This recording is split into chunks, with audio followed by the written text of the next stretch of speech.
Ieškodamas automobilių savo klientams pastebėjau tokį labai vieną įdomų faktą. Kai tikrinu VIN kodus, stengiuosi patikrinti per kiek įmanoma daugiau VIN kodo tikrinimo platformų ir atstovybių. Žodžiu, viena tokia platforma yra labai išreklamuota, jūs puikiai žinote, apie kurią kalbu. Ir labai keista, jog dažnu atveju jie neturi visiškai jokios informacijos apie automobilį. Ir jau ne pirmas sykį girdžiu tokius gandus, jog galima išsipirkti savo automobilio istoriją.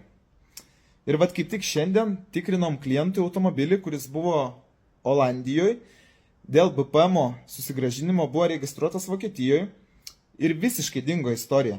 Visiškai. 24 km pagaminimo metais ten užfiksuoti ir viskas. Keista, nes iš Olandijos automobilius ta platforma būtent ir rodydavo. Gal keistai skamba, kad nesakau konkrečiai kokią platformą, bet jūs viską suprantate ir aš čia nenoriu nei ant reklamos, nei reklamos daryti. Ir kad man po to nerašytų visokių skundų. Tai va, parašykite komentarus, ar ir jums dažnai būna, kad tikrinatės VIN kodą ir nėra jokios informacijos. Aš pastebėjau, kad itin dažnu atveju būna tvarkingi automobiliai, kada nėra visiškai jokios informacijos, nes iš tos šalies tiesiog negauna jokios informacijos ir šalis griežtai draudžia dalintis informaciją, kaip pavyzdys Vokietija.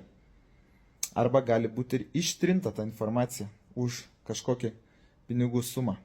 Tai va, laukiu nuomonių apie VIN kodo tikrinimo platformas komentaruose. Iki.